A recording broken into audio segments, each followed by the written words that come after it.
Hello, everyone. Welcome. I'm glad to see some folks are already here. We're going to talk dahlias today, and I'm super excited about that. We're all going to cross our fingers that the technological glitches that plague me on lives do not follow me to this one. So right away, I want to introduce you guys all to my friend Kath.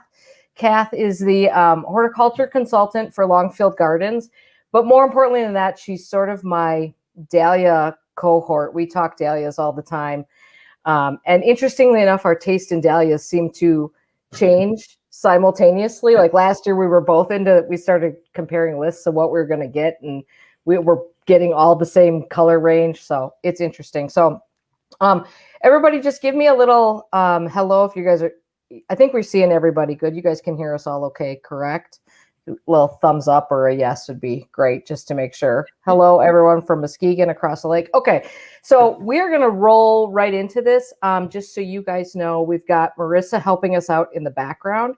So Marissa's going to be helping us out so we can show some pictures on the screen while we do this. Oh, thanks for the heads up there, guys. Appreciate that you guys are saying that. She's also going to help feed us some comments. Probably what we're going to do is try to just keep your questions coming. But at the end, Marissa will grab some comments for us or questions for us to answer at the end. So if you guys didn't know, well, first of all, hi, Kath. Welcome. Hey, Erin. Coffee in there? What's that? Is that coffee in there? No, it's not just water. Just water. Naturally this fast. Okay. Right. I think you guys, if you guys follow me, you guys know that I'm a bit of a dahlia. I'm a little obsessive about them. I think last year I grew somewhere around 100, which was too many, if there is such a thing. But I do love growing them. And Kath, tell us about your dahlia obsession. Yeah, I too grew 100, which I'm not sure I'm proud of. This year, my goal is to grow half that many. So yeah, I came to dahlias about 12 years ago, maybe. And I mostly grow them to trial for Longfield and also to take photos, and just because they're cool and I want to grow them all. Didn't you grow some? Weren't you growing some for a wedding a couple of years ago too? Is that right? Did. Yep. I've done some weddings in the summertime just for friends and stuff. But I have a big cutting garden, and dahlias are there, but they're also in the vegetable garden, and they're kind of like you, wherever you can fit them in. And wherever you can shoehorn one in, they go in there. Yeah, absolutely. Right. So did you want to talk a little bit about how your dahlia growing season went last year? Yeah. We actually heard, at Longfield, we hear from a lot of customers, and it was probably not the best dahlia growing year from what we heard. I don't know how would you say your year was? My year was actually really good. Okay. But I know that was unusual based on what I heard too. Yeah. So pretty much the whole East Coast had a pretty bad year. For me, I'm in Zone 4B in Northern Vermont. And it's not a great dahlia growing place because it's just not a long season. But last year it was really cold to start. We had snow at the end of May, or like middle up toward the end of May, like 6 inches. Then it got 90 degrees like the next week, and it was 90 until August, and no rain. Yeah. So we had a really bad drought. Then it got really cold and wet, and it was super wet. The ground was saturated. September came, and it was great. And then we got 3 days of killing frost the third week of September. Oh. So it was like a really bad year. Yeah. And so what I experienced, which a lot of people experienced, was just the dahlias didn't really put on much size. And if they don't have a lot of size, they just don't have a lot of energy, and they can't make as many flowers. So I had a percentage of mine that just never flowered. They only got like 2 feet tall. Yeah. And a lot of people find dahlias are super easy to grow. It really depends on your climate, a lot of that. And if they're not, they are not as easy as some things, but, that doesn't keep us from growing them, does it? No, we don't seem to mind at all that they are a little needy. Or next year. Yeah, let's have fewer that bloom. Yeah. Yeah. Yeah, I got pretty lucky last year. We had a really good gardening season last year. It was a very moderate. We never had super hot. We had a fair amount of even rain. I have no business complaining about any. I mean, I had a few insects problems, and that was it basically last year, dahlia wise. I can't complain about anything. So it was a pretty good year. Well, the thing about dahlias is that, and which people may or may not know, is that they really like that kind of thing where it's no extremes. They like 60-degree nights, 80-degree days. That's it, you know, and if they get that, which is the Pacific Northwest, that's why people grow them just wonderful dahlias there, because it's much more consistent. Yeah. So if you live in a hotter climate, you have some issues, or like me, a colder climate, you also have some issues. Yeah. Yeah. Yeah, well, the Pacific Northwest, those lucky ducks over there, they have all that beautiful gardening. Grow anything, apparently. I know, yeah. I know, right? Yeah. Did you want to you want to share a couple of tips? Because I think we were sort of talking about some dahlia tips that we could share with people, because I think people love dahlia tips. One tip I have is this applies more to sort of dahlia crazy people like us who want certain varieties, and that's to order really early.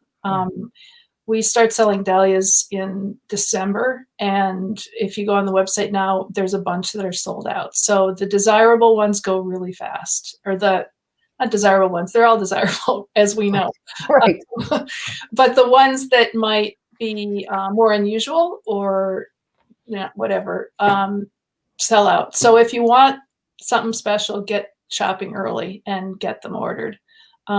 If you can't find them, I was just going to mention Dahlia Addict. If people don't know about that website, is a really great resource, and they list who has it's by variety, so you can look up the variety you're looking for, and they'll tell you who has it, which is really nice. And the other thing I was going to say is just to grow.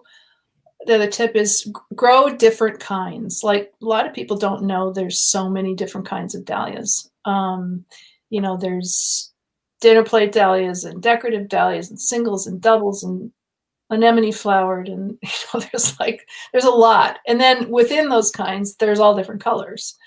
And some of them may grow better for you than others. I mean, plus you may like some of them better than others. Like you were saying, you know, you go through phases. Like right now, it seems like the singles and the collarettes are really popular. And I saw that in England, probably starting like 5 or 6 years ago.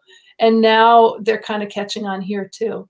And the cool thing about those is that they're really pollinators just go crazy for those. And they're not really available from farmers markets and in, you know, the floral industry, because they're just not, they're kind of fleeting. It's like a daisy kind of a form, and they don't travel that well. So if you want to grow those, you really got to grow them yourself. And that's kind of fun. Yeah. I think so many people come to dahlias because when people think of a dahlia, they think of the giant dinner plate. And that's when you get a picture of a dahlia in your head, that's what you think of. Yeah. And then you get there and there's this whole world of dahlias. I can't tell you the number of times that I'm really into those singles. And I think people have seen me share a lot of those singles. And we're going to show a picture later on of HS Date, which is my #1 favorite single. But people see that and they don't believe me. It's a dahlia. They have no idea, unless once you start going down this road of dahlia obsession, that exists, because they think it's a Gerber daisy or something. You know, it's weird. So yeah. So my big tip is that, you know, I think we all want to grow dahlias, but you know, they do need certain things, and if you can't give it to them, that's when you start running into problems, and then people get disappointed that their dahlias aren't growing. So I mean, I think actually Kathy, you might have been the first one who said this to me, but it makes perfect sense, which is give them what a tomato wants. You know, they want full sun, they want consistent moisture, they want well draining soil, you know, and you can find that like anywhere. You can find that in a raised bed or the ground or a pot or whatever. But if you try to push that a little bit, I mean, I will say I do grow some dahlias in certainly part sun for sure, not full sun. And that works out fine here. And certainly I would think in hotter areas that'd work out okay. But you're not going to be able to stick a dahlia in shade and have anything work out well. or in clay soil. Yeah, right. The drainage is a big deal. Right. That's for sure. Yeah, absolutely. What about bugs and stuff, Kath? What advice do you have for people about that? Yeah. Well, again, you may be blessed and just not have an issue. But I have some here with my dahlias. And my big ones are slugs and snails in the spring. They love the really new growth. So if you live where it's kind of damp, you might have trouble with those. I use slug pellets and just keep after them. And then the other is earwigs. Do you have those? Yeah. Oh, yeah. Yeah. And those They're gross. Yeah, they're definitely gross. I don't usually mind musk bugs. I hate those things. I know. Well, they look like they're going to attack you. I know. Those wings like this. Yeah. But those nibble on the buds. And so often the flowers, when they'll open, if you see a flower that opens and it's kind of deformed, it's because the earwigs have been feeding on the bud. So the thing that I found works best, and I sort of got this from Deborah Kay. She runs Bear Creek Farm, I think, in Western Mass. And she grows dahlias for like the really super high-end Manhattan market. And I went to workshop on her farm, and she really is all about extreme health and cleanliness. So she keeps her garden bed, her dahlia beds, they're like, I mean, there's nothing except the dahlias. You know, she doesn't mulch. If anything like leaves come off or you deadhead or something, they never get pitched in the path. They get taken out of the garden. So she really believes that like cleanliness is really important. And it's true that earwigs, where they live, is on decaying matter. And so I used to mulch my dahlias with shredded leaves. I don't do that anymore. And I'm really good at deadheading. Yeah. And take the stuff out of the garden. Don't just, it's because it's easy to like nip their heads off and throw them as you go, you know, nip like that. I've been guilty of that. Yeah, me too. Yeah. Don't say I never do it, but try to bring a truck or something with you and take all that stuff out of the garden. And I think that helps. Yeah. So what do you have a favorite method for, you said you use slug repellent, and a lot of those slug repellents, I think there's at least one that is also an earwig repellent as well. So do you use those repellents? That's what you're using? I basically? do. Okay. I don't know. I mean, how do you tell if I guess it could be worse. Right. I don't know. It depends again on the weather. Yeah. You know, if it's the weather is right. The weather, and I don't know that there's necessarily scientific evidence about this, but in my anecdotal experience, a healthy plant is less likely to be attacked by some sort of bug. It seems to me like they gravitate towards plants that are distressed in some way anyway. So all these other things, like, a little airflow is good, which is not what I did last year. I planted them way too close. Right? Yeah. Oh, you bet. Well, how am I supposed to get 100 dahlias in my garden if I don't jam them in there with a shoehorn, right? Yeah, absolutely. Well, I think I 100% agree that when they're healthy, they can resist so much more. And as I said, this last year, it was just like one stressor after another. Yeah. And they just were, you could tell they were just like, And then finally in September, when the weather changed, they just were like the most beautiful plants, lush and like dark green, and just like, okay, now we're going to do it. And then you got the frost. Yeah. That's a bummer.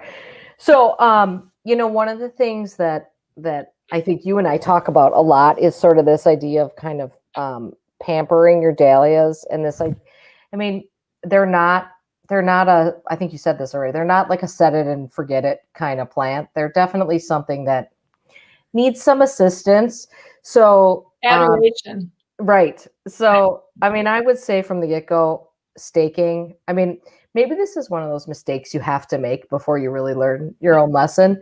But because I've learned a lesson, like every year, I'm like, it's not going to fall over. Look, it's fine. It's fine. And I'm like, well, of course it fell over. I didn't stake it. So I've become much better about staking. They have hollow stems. Not Yes. everybody knows that, so that Yeah. they do need support. Yeah. So I actually have now gotten smart after however many years of not being smart and assuming I'd get to it. In most cases, I just stake right when I plant them. I do too. So especially so if anybody watching, if you guys have seen where I grow my big dinner place, which is against the house, a south facing wall against the house, I do Florida weave methods. So basically, I put a pole between each dahlia, and then I just sort of weave it, and then I add another row of twine as the dahlias get taller and taller and taller. And usually I put those poles in. Those are like, they probably stick out of the ground maybe just under 4 feet, because I think I use 5-foot poles, so they're about 4 feet tall. And so what happens is that there is some dahlias sticking up on top of that, but generally it's fine. It's not until you get like those huge ones with the giant flowers, and then I can kind of see when they're listing. Yeah. I have to go in there and adjust it a little bit. Yeah. So staking, don't skip on the staking. I would say if you don't want to stake, look for the shorter varieties that you don't need to There are stake. some good ones that grow about the top out about 3 feet, and those, depending again at how windy it is and stuff, you can sometimes get by, like Bishop of Llandaff, for instance. The singles and collarettes are often shorter. Yep. And that's a nice thing for avoiding staking, but it's also good for perennial beds. I think that they're nice in a perennial bed because they're a little bit looser. Mm-hmm. And I think they fit better in a perennial bed than sometimes the big honking ones look a little horsey in a bed. Yeah, no, at 100% agree with that. The other thing I would say is watering, just consistent water. My dahlias got a million times better once I hooked them up on drip. At least the ones I grow alongside the house, which don't get a lot of rainfall because the house, the rain doesn't get in there under the eave. Everything started growing so much better once I put them on a drip. And I did see somebody had a question about how long to keep them on the drip. It's almost impossible to say that because it's so weather dependent. Right. I run my drip in that area for I don't know, it's winter, so I've forgotten. But once a day I run it once a day. And everything I grow in that area is annuals, and I run it once a day, and I probably run that drip for maybe half an hour. So it's probably like a half a gallon from each emitter, something like that. I don't know. I think it's one of those things you just got to play with it and kind of see how things go. But in any case, consistent water is what they want. Like you said, they don't really want to be shocked. They just want smooth sailing the whole way. Absolutely. That's why I think that was probably the biggest problem last year. We had a drought, and it's usually it always rains here a lot. And so I don't have any irrigation. I have zero. And with 100 dahlias, you're not going to be out there with a watering can. Right, exactly. So I'm not going to be. So yeah, so they went dry, and I agree. Consistency is absolutely the key. And then deadheading. Hey, Marissa, do you have that photo of the deadheading? Hopefully we can put this up because the deadheading is kind of key. And all right. So this is a photo. Just gonna flip over that. So this is a photo. When you guys look at this, you see how that flower on the right is pointed. That's a spent flower bud, and the one to the left, that's a new flower bud. You see how it's nice and round. So what you want to do is when you're deadheading is cut off any that have that kind of pointy look. And if they get a little old, they'll even get a little slimy kind of.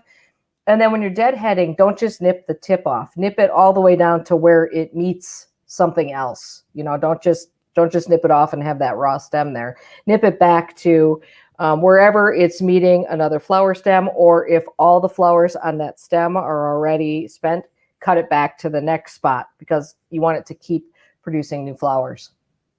And if you want long stems, if you're growing for an event or bouquets or something like that, it's really instructive to visit a flower farm, as I have, and see how deep they cut those. So there'll be a flower and they'll go right back to the main stalk and cut off all those side branches with all those buds. Those are tossed in order to get a big long stem. Yeah. So at home, we don't usually have to do that, but when you do cut hard like that, they do produce longer stems. Yeah, and it all depends, like you said, it sort of depends on what your goal is as far as why you're growing. If you're just growing them, like I think you and I both mostly grow them just for beautiful flowers in our garden. And yes, of course, we cut them and use them in bouquets on occasion, but the primary thing is in our garden. Right. If you're growing them, like you said, for cut flowers, or if you're, then there are, remember, once you get really into it, people get into showing dahlias, and that's when you're pinching out side buds, and that's a whole other world that I am not prepared to talk about. Let's hope we don't get there. I did win some blue ribbons at the county fair, I'll have you know, but wow, cool. There weren't a lot of entries either, so. So, hey, before we move on, I did see a question that Marissa pointed out from Karen about crown gall. I'm going to see if there.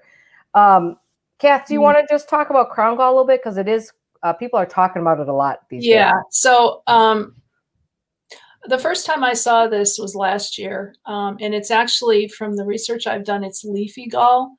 Crown gall actually creates a little hard, which you see on like euonymus sometimes and other kinds of shrubs. You'll see like a hard gall on the stems. That's really crown gall. And maybe there are other ways it appears, but the leafy gall is what happens at the top of the crown of the plant, so it's kind of confusing. Sounds like it should be crown gall, but leafy gall makes all these little tiny leaves right at the crown where the first stems come out of the ground. And it's a bacterial disease. From what I've learned, and I've talked to a woman there's a professor on the West Coast, I think she's in Oregon, who's like the country's foremost person on leafy gall. And she had not heard of it being on dahlias before. So, and we're hearing that from Holland too. Most of our dahlias are imported from Holland. So it's a relatively new problem as far as we can tell. And one of the issues that happens, and it's the same with dahlia viruses, is that sometimes it takes stress to bring out these problems. So whether it was stressful weather or what it was, I don't know. The short answer is we're learning about it. And I don't know how big of a problem it is yet. You can test for it. It's pretty involved. You have to do like a, microscope tests with all kinds of stuff. And I guess we're just going to have to see. I had one plant that I found with it last fall, and I tossed the plant. Yeah, and that's what's advised to do, correct? Did anyone do that? Is to just toss it, get it out of there. Because you don't want to, it's in, like a virus, it's actually in the plant, the bacteria, and it lives on, this particular bacteria lives kind of on this, near the surface. It's right on the tissue on the outer part of the tuber. But it goes far enough into it that you can't just dip the tuber like and disinfect it and kill it that way. It's actually from what I understand, it's inside the tuber to some extent. So I don't know what this means.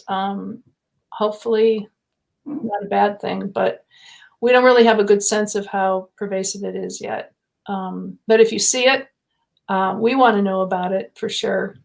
If you bought your tubers from Longfield, we want to know about it and get rid of the tubers. I hate to say it, and look for it. Sometimes it doesn't show up right away. Like you might not see it on the dahlia when you're planting it.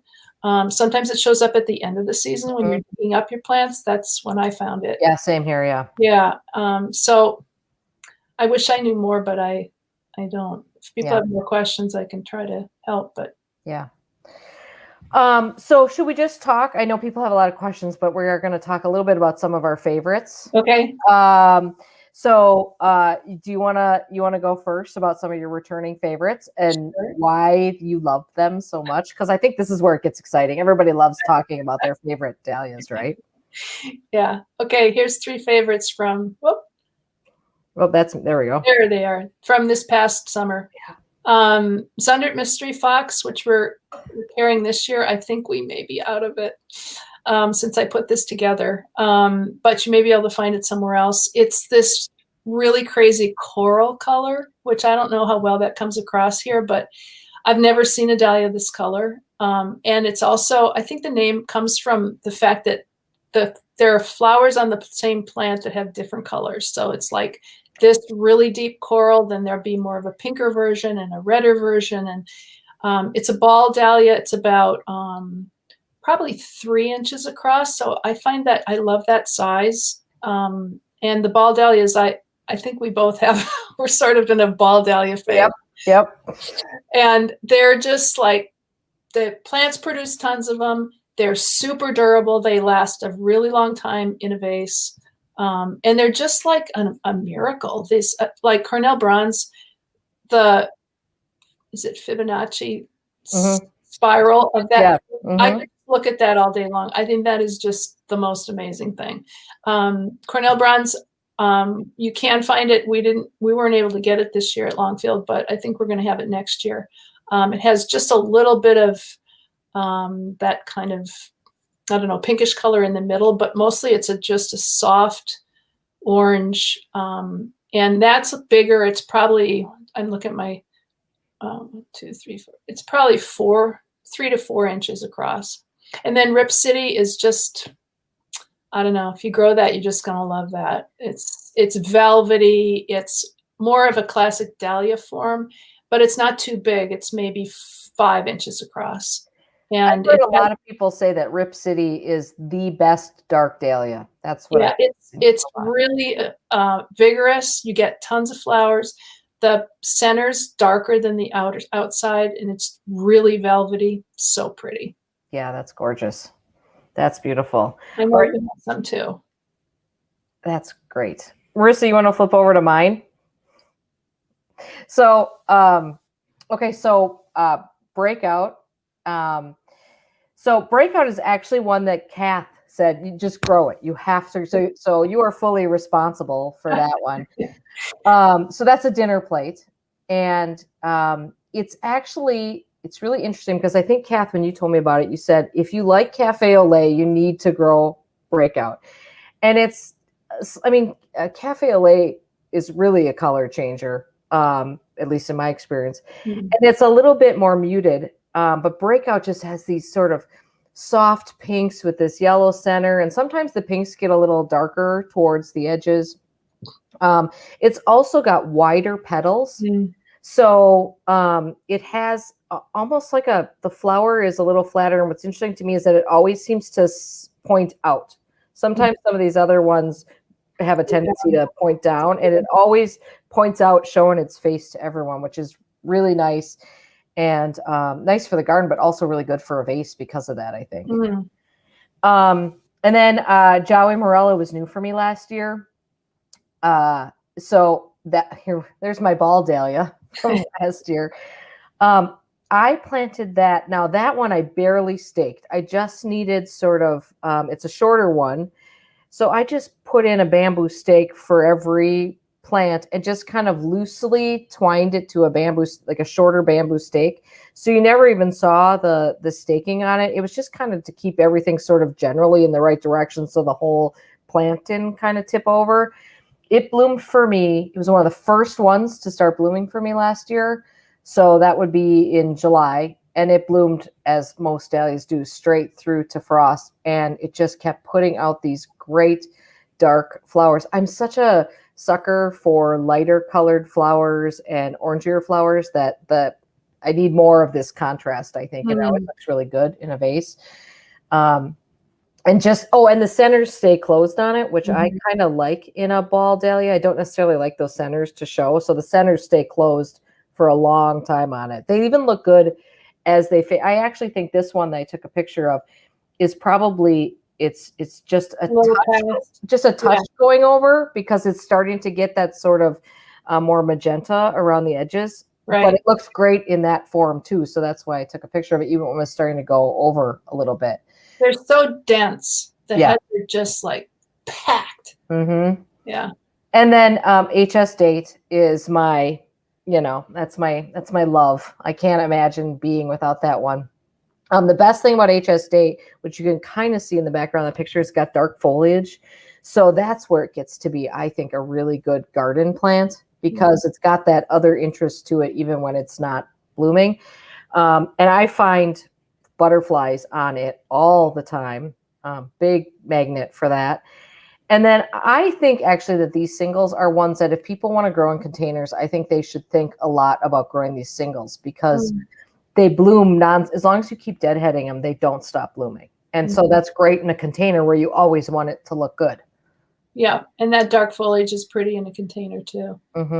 I do have some of those other HS series ones, which stands for Happy Single. I finally figured that out like 2 years into growing them. I have a couple of those other ones, which are good, but I always go back to HS date because it's that orange can change a little bit. Sometimes it's really a true orange. Sometimes it's a little bit more terracotta. Sometimes it actually goes sort of apricot, peachy even. Yeah, and so, right? Yeah. So that's a winner for me. That is absolutely a must grow for me. Do you want to talk about some new ones that you're going to be growing this year that you're excited about? Yep. So I don't know what phase this is, but Fashion Monger, I've never grown this. I'm kind of enamored with the collarettes, as I said a little earlier. I grew a couple of them last year. So this one, I don't know. This is all I've seen as a picture. I've never seen it in real life, so we'll see. I have no idea. Burlesque, it's a pom-pom, so it has the ball shape, but it's smaller. So this is about a 2.5 inch flower, maybe 3. And it looks pink here, but it's kind of it's got some kind of orangey parts to it, and then in the middle there's also a purplish thing. So I like the ones that have a bunch of different colors in it because they, in a bouquet, you can really, they're kind of a bridge flower to different colors. And it makes a lot of flowers, and they have very long stems that are pretty stiff, which is also nice. And then Senior's Hope, I just think the color is amazing, and it's unbelievable. This is going to get expensive for me. I can see. Oh my gosh, that one is unbelievable. Yeah. So I don't know if we still have that in stock either because we were not able to get a lot of it. But if you can get your hands on that, I'm pretty psyched about that one. How big does that flower get on that one? That's about a 3 to 4 inch flower. It's not a really big flower. And so is that sort of it's a pinky mauve-y kind of color? Is that sort of the color range on it? Yeah, I mean, I've only seen it once in person. And it's, have you grown Creme De Cassis? No, I haven't. I've seen it, but I haven't grown it.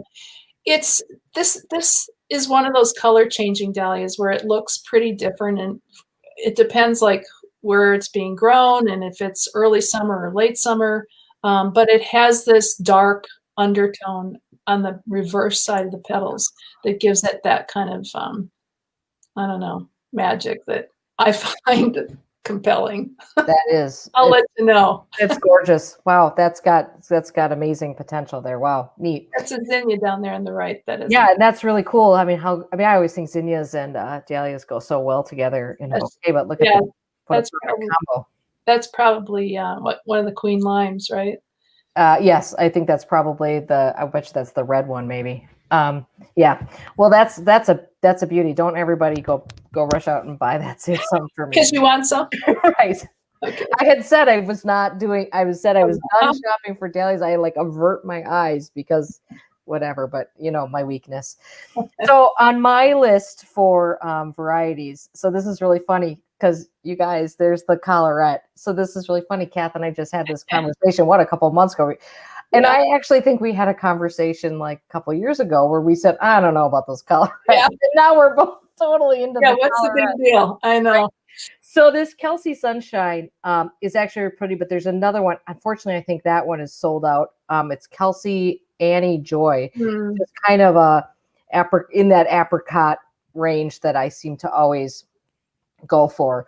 But these collarettes are really interesting. And I think it's a natural progression because I like the singles so much that I like these collarettes because they're like singles with flair. Right. But I did this one last summer and it is really beautiful. This really captures it. It's very pale yellow. I don't like strong yellows, and this is just, it goes with everything. Yeah, that's exactly what I like about it. I agree.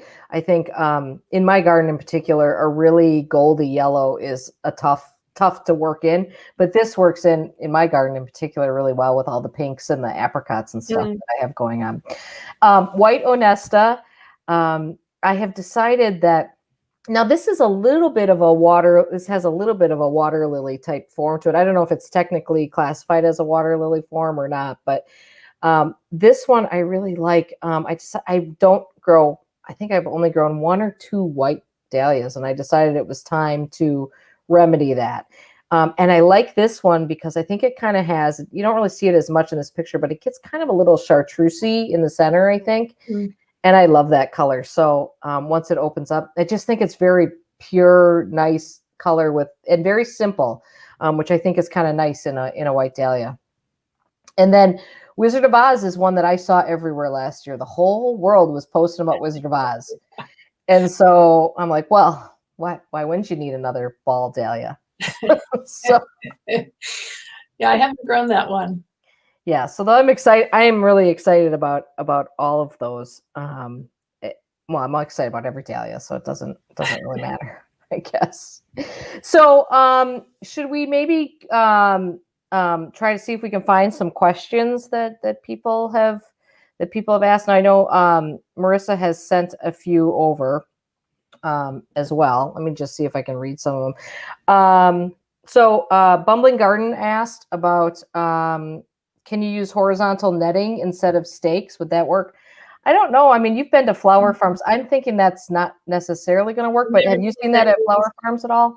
I think the stalks are too, at the base of the plant, you have a stalk that's, that big around. Yeah. And with a whole bunch of really big leaves. And the netting that's used for those flowers is about 4 inches. Yeah. And I don't think it would work. Yeah. And it's also not, you really need something strong to hold those 4 inches. That's all marketers are calling. Sorry, guys. Just ignore it. The netting is great for like, snapdragons and asters and those kinds of things. For dahlias, and I think they're just too bulky. Yeah, I agree. I have a hard time seeing how that would work. Here, really good question. Lubia had a question about growing dahlias in pots. Any advice on how to grow them in pots, soil type, fertilizer, and how often to feed? My comment on that would be, and I think I'm going to throw that over to you, Kath, but my first comment on that would be, you're just going to I think a bigger pot is probably going to be better for more consistent moisture rather than trying to jam them in a small pot. And I would also say, I always recommend for pots, I just don't think that the dinner plate dahlias are well suited to growing. I mean, I'm sure you can grow anything in a container you set your mind to. I just don't think they're the best suited to growing in a container. What do you think about that? I agree. I would look for the ones that are 3 feet or under. And there's a lot. I think they're going to look better because they're fuller and the flowers are of a scale that's better. The dinner plates, a lot of them just get kind of, I don't know, they're fabulous, but they're not always a pretty plant. Would you say? Yeah, I agree. Yeah, absolutely.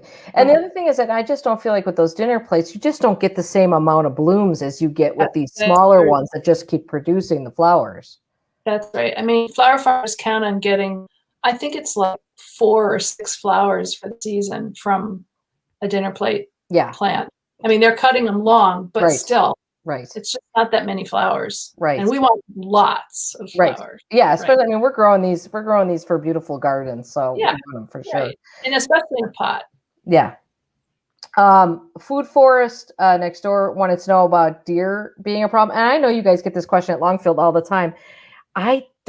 You guys know that for anyone who doesn't know, I have a massive deer problem here. And I don't find that the deer target them at all. But I know some people have said, you've heard that some people have said they have issues with them, right?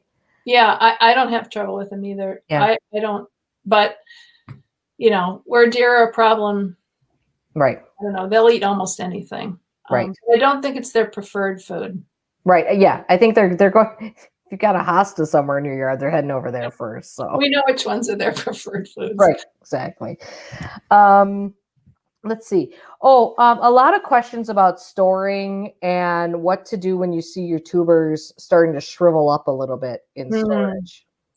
What I do is I get a bucket and I put some like Pro Mix in there and I moisten that, not wet, but moist. And then I put a few handfuls of that in the bag. I usually store my dahlias in plastic garbage bags that I leave open at the top. So whatever you're putting it in, you might have it in a box or something. And I just pack some of that barely moist growing mix around the tubers. And so it's not wet, but it allows them to absorb a little moisture if they need it. Other times I've like flicked some handfuls of water in there. Yeah, I take my little spritzer and go in there. I will say that I will plant, as long as the tuber is not rotten or completely desiccated when I pull it up. If it's a little shrivelly, I plant it anyways, and I don't have a problem. They seem to grow fine. But if they're shriveling in January, by April they might be too much. Yes, yes, exactly. And I do always say, make sure you check on your tubers. I say about once a month, which is about all I can manage. Yeah, because I find it's more likely that they're too wet. But it depends. Like when I dug them last year, in fact, I saved very few because we had that early frost and they hadn't started to harden off, and they were still growing. So when I dug them, they sprouted, and I was like, what am I going to do with these? So I threw a bunch of them out. Yeah. But it kind of depends, like how wet it was when you dug them or dry it was. So one of the questions Denise asked, and this is ironic that I, of all people, would even pretend to answer this question, but how close together can I plant dahlias? So I think it depends a lot on the type of dahlia, because your dinner plates are going to go more, I mean, they're heading for the sky, but like the shorter ones, you want a nice bushy plant, so you want some room there. Last year I planted dinner plate dahlias 18 inches apart, maybe even less in some cases. I wouldn't go any closer than that. That's for sure. Yeah. I would say, keep in mind, the closer you put them, the more they want from you. So they're all competing in there for stuff. I don't know. Do you have a general rule of thumb that you? I use 18 as a general rule. But the ones that are going to be short, you can, I usually plant mine in a raised bed that's about 2 feet across, and I stagger them. Okay. So they're 18 inches apart, but they're staggered down the row, so I get more in. Yeah, there you go. That's great. How do you get to the? Are you planting dinner plates like that too? I mean, how do you get to the top to cut them if you're already in a raised bed? Is it not? Well, the bed's only about, it's like 6 inches tall. It's just, it doesn't have sides. It's just how. Right. Yeah. I hear you. I'm just trying to see if there's any other questions that we haven't really hit on that Marissa has thrown our way.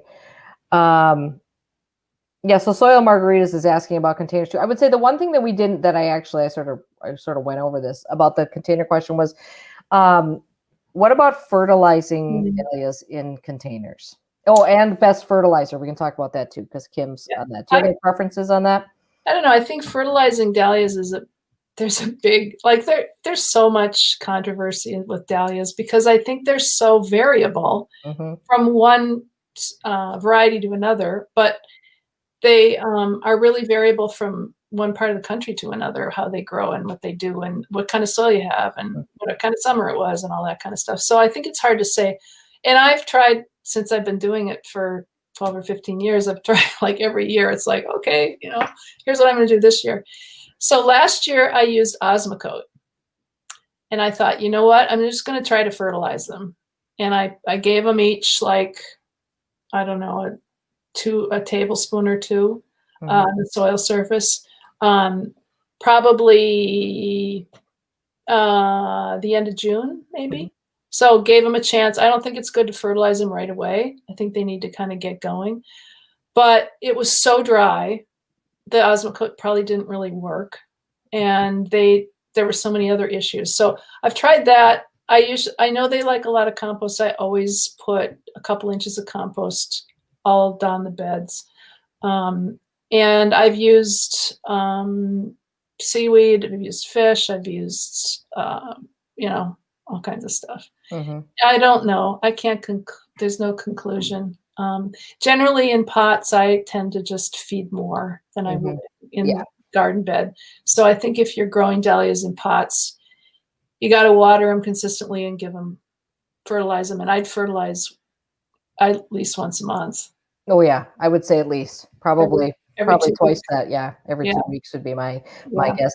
Yeah, I use a lot of seaweed fertilizer, comfrey fertilizer, fish food. I mean, I generally go with the organic stuff, liquid stuff once they're in. I do sort of amend the bed ahead of time before I plant, typically with just like a espoma plant tone or something, just like a general organic kind of all-purposey one, which I just sort of do for the bed anyways with all those other annuals that are going in there. But I don't throw anything in the hole when I'm planting them. No, I don't think that's a good thing, because I think that the tubers are kind of sensitive. Yeah. And they're making, if you look at how the roots come out of the tubers, they're these little tiny white, hairy things. And I don't think they would like touching fertilizer. Yeah, no, right. I think I'll just grab one last question here that I see going by, which is about dividing tubers, and Bumbling Gardener wanted to know if you divide tubers before storing or before planting. And everybody does it differently. So as far as I know, the advantage to dividing tubers before you store them is that they're easier to cut apart then. They're not so hard. And I think, like, especially if you're going to be, I mean, for people who are farming out their dahlia tubers to somebody else or something, obviously that's helpful too. I store mine and divide in spring is how I do it for two reasons. One, I find it a lot easier to see the eyes in spring. And of course you have to make sure you have an eye or there's no point in dividing. Also, I just wait to see, I mean, I'd hate to go through all the trouble of dividing them all, storing them all, and then something is wrong with that tuber anyway. So I figure they get through, I decide what I like and that, what looks good, and then I divide. When do you divide? I do the exact same thing. Yeah. Plus by the fall, I'm just not interested. I just like getting them out of the ground in a bag and in the basement. Yeah, there is that in fall. The Yeah. interest level is much lower. You're right. It's just a miracle. But it is, I mean, it is hard in the spring because the stalks are really hard. And it's, you got to get in there with your pruners and knives and all kinds of stuff to get them apart. And you need the room to store them. Yes, because they take up a lot more room when you're storing a clump. If you're really limited on space, I think it's another reason to divide them in the fall, because you can lay them down. And a couple of years ago, I did the storage method where you divide them and then you wrap them all individually in plastic. I think I saw that North Hill Flower Farm did that this year too. And you wrap them all in plastic. And I will say it worked perfectly. Every single one worked great. But holy cow, that was a lot of work. Like, I do not have the energy or the time for that in fall. I just cannot get myself into it enough in fall. So, it's time for a winter's rest for a gardener in fall. Yeah, I'm with you. Absolutely. Yeah.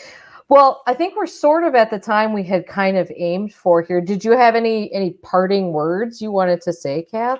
Or where do you want, or maybe you want to just talk about how there are a lot of great guides and stuff on the Longfield Gardens site for people?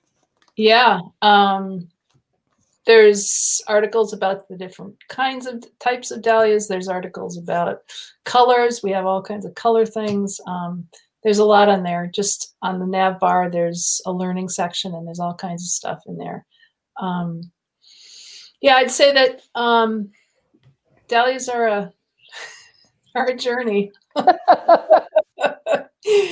And get on the bandwagon, because there'll be a time, I think, in another 10 years or so where they're kind of out of favor again, I would guess.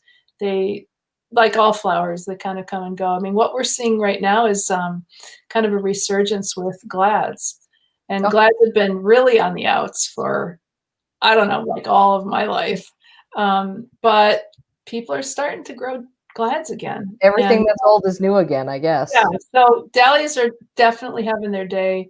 There's so many cool varieties, and there's a lot of breeding going on now too. From seed, dahlias are they have more chromosomes than most other plants, and it means there's a lot of variability and just kind of an infinite number of different looks you can get. And there's quite a few people experimenting with that. So there's, there'll be no shortage of desirable varieties in our lifetime, I'm sure. That's kind of the really cool thing is that what we're seeing now in dahlias is a lot of small growers who are sort of doing this breeding, and you get these really interesting varieties. And that is definitely when I have to avert my eyes. Yeah, because me too. If I buy every dahlia that catches my eye, we're gonna need a farm or something. I don't know, and that's not happening. So, well, listen, you guys, thank you everyone for coming. If you have, do check out the growing guides and stuff that's at Longfield Gardens. You guys know that I have like a bajillion things about dahlias on my website and videos and all that stuff. Or, hit me up if you got some really tough questions you can't get answered, and I'll hit up Kath if I can't answer those questions too. So, but I would say, you're going to want a dahlia. You just know summer's going to come. Actually, I would say this is the one thing I want to say about dahlias are so good because in my garden looks its best because of this obsession I have. My garden looks best when a lot of other people's gardens are basically done for the year. So it is such a good way to extend your season. Because they get going. I mean, September, my garden looks amazing, and so many other gardens are just falling apart then. So absolutely, it's another good reason to think about growing them. And it's a good compliment to being a perennial gardener, to having a beautiful perennial beds, and you just need your dahlia area for when those are starting to go down. Yeah, absolutely. Absolutely. All right. Well, thank you everybody for coming. I hope you enjoyed it. And thanks so much, Kath. This was really fun. Yeah. All right. Happy gardening. Yep. Happy gardening, everybody. See ya.